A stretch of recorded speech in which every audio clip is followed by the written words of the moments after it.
ونسلم على رسوله الكريم اما بعد فاعوذ بالله من الشيطان الرجيم بسم الله الرحمن الرحيم ان الله وملائكته يصلون على النبي يا ايها الذين امنوا صلوا عليه وسلموا تسليما سبحان اللہ۔ محبت کے ساتھ درود پاک الصلاۃ والسلام علیک یا سیدی یا رسول اللہ وعلی آلک وصحابک یا سیدی یا حبیب اللہ الصلاۃ والسلام علیک یا سیدی یا رسول اللہ وعلی آلک وصحابک یا سیدی یا خاتم النبی۔ محمد کی محبت دین حق کی شرط اول ہے۔ محمد کی محبت دین حق کی شرط اول ہے، اسی میں ہو اگر خامی تو سب کچھ نامکمل ہے۔ حضرات محترم، آج جو یہ تقریب رکھی گئی ہے یہ اللہ کے حضور اظہار تشکر ادا کرنے کے لیے رکھی گئی ہے، جو کہ 12 ربیع الاول شریف کے کامیاب جلوس ہونے پر ہم سب اللہ تبارک و تعالیٰ کی ذات کا شکر ادا کرتے ہیں اور اللہ تبارک و تعالیٰ کی بارگاہ میں دعا کرتے ہیں کہ یا اللہ ہمیں آئندہ ہر سال اسی طرح بلکہ اس سے بھی زیادہ بڑھ چڑھ کے عظیم و شان طریقے کے سرکار ہم سب کو نبی کریم صلی اللہ علیہ وآلہ وسلم کی آمد کے اوپر خوشی منانے کی توفیق عطا فرمائے۔ آمین آمین۔ اور میں تمام علماء اکرام کا شکریہ ادا کرتا ہوں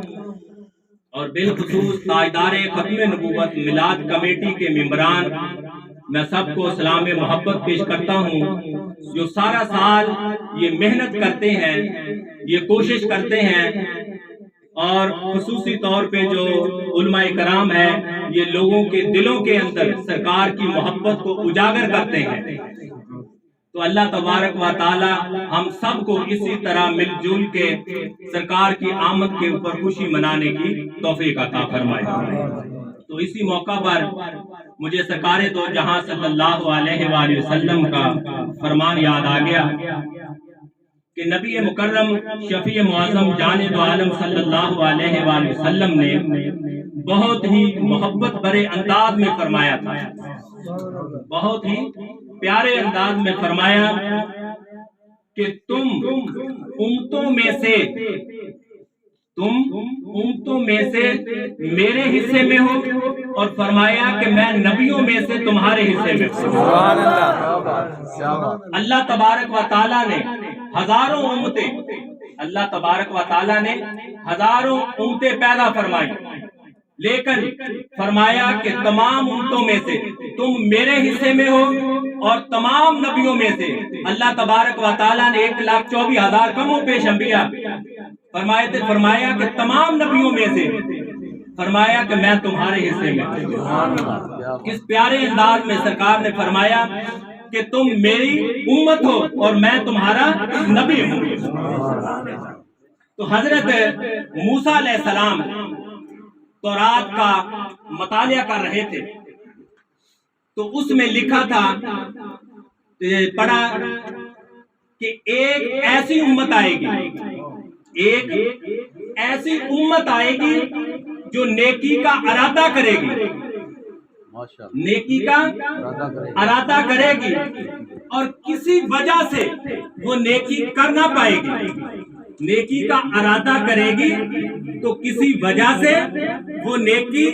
نہ کر پائے گی، لیکن پھر بھی اللہ تبارک و تعالیٰ اس کو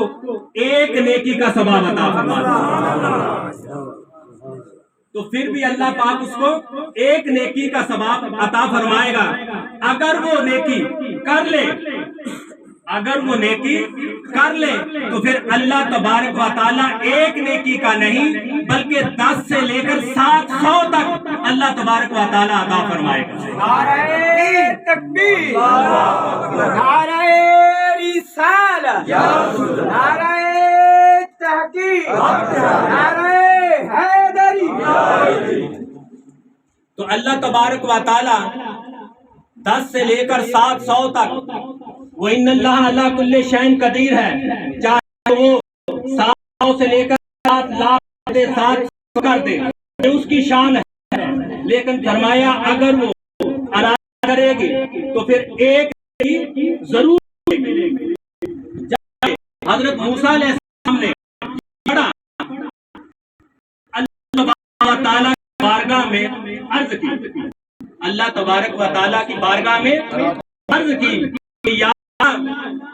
یہ امت میری امت بنا دے۔ جب یہ اس امت کی یہ شان دیکھی تو اللہ تبارک و تعالیٰ کی بارگاہ میں یہ دعا کی کہ یا اللہ یہ امت میری امت بنا دے۔ تو اللہ تبارک و تعالیٰ نے فرمایا اے موسیٰ نہیں، تلک امت احمد صلی اللہ علیہ وآلہ وسلم، یہ میرے احمد مصطفیٰ محمد مصطفیٰ صلی اللہ علیہ وسلم کی امت ہے۔ فرمایا کہ یہ میرے آخری نبی آقا دو جہاں صلی اللہ علیہ وسلم کی یہ امت ہے۔ تو یہ بات، یہ ساری باتیں اس لیے ہو رہی تھی کہ یہ روز ازل سے انتخاب ہو چکا تھا، کہ یہ فیصلہ ہو چکا تھا کون مصطفی ہوگا اور کون محمدی ہوگا۔ نعرہ تکبیر، نعرہ رسالت، نعرہ تحقیق، نعرہ حیدری۔ اس امت کا فرد ہونا کوئی معمولی بات نہیں ہے، بلکہ اس امت کے لیے تو نبیوں نے دعا مانگی، اس امت کے لیے تو نبیوں نے دعائیں مانگی کہ یا اللہ ہمیں نبوت نہ دے، یا اللہ ہمیں نبوت نہ دے، بلکہ ہمیں آخری نبی حضرت محمد مصطفیٰ صلی اللہ علیہ وسلم بنا۔ باتیں کرنے کا مقصد، یہ سرکار کا فرمانے کا مقصد صرف یہ ہے کہ ہم کو اللہ تبارک و تعالیٰ نے اپنے محبوب کا امتی بنایا، اور پھر امتی بھی ایسا بنایا کہ اہل سنت و جماعت، جو ہے وہ پکا سچا عاشق رسول، ولیوں کا ماننے والا، صحابہ کا ماننے والا، پنجتن پاک کا ماننے والا۔ تو اللہ تبارک و تعالی ہم سب کو اسی طرح ہر سال مل کے بیٹھنے کی، اور پھر سرکار دو جہاں صلی اللہ علیہ وسلم کی آمد کے اوپر جلوس کی شکل میں ہم سب تاجدار ختم نبوت چوک میں جو اکٹھے ہوتے ہیں، اور خصوصی طور پہ علماء کرام جو اپنی اپنی مساجد سے ایک گلدستے کی شکل میں، لوگوں میں گلدستے کی شکل میں تشریف لے کے آتے ہیں، تو اللہ تبارک و تعالی ہم سب کو اسی طرح سرکار کی آمد کے اوپر خوشی منانے کی توفیق عطا فرمائے۔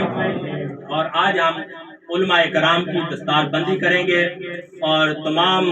ممبران کے لیے تحفے دیں گے۔ یہ تحفے جو دینے کا مقصد ہے یہ فقط حوصلہ افزائی کا ہے، یہ اللہ کی رضا کے لیے، حوصلہ افزائی کے لیے۔ یہ بات ذہن میں بٹھا لو کہ جتنے بھی دوست ہیں جو کام کر رہے ہیں، اور علماء کرام بھی جتنے کام کر رہے ہیں، جتنا کوئی زیادہ کام کرے گا سرکار کی بارگاہ میں، اللہ تبارک و تعالیٰ کی بارگاہ سے وہ اتنا ہی اجر لے گا۔ ہمارا کام ہے صرف حوصلہ افزائی کے لیے یہ تحفے پیش کرنا، لیکن جو اس کا اجر ہے وہ اللہ تبارک و تعالیٰ عطا فرمائے گا۔ یہ جو تحفے ہیں، یہ جو دستار بندی ہے، یہ آپ کے پاس سند ہے۔ کس چیز کی سند ہے؟ آقا کی غلامی کی سند ہے کہ یا اللہ یہ اتنے دوست بیٹھے تھے،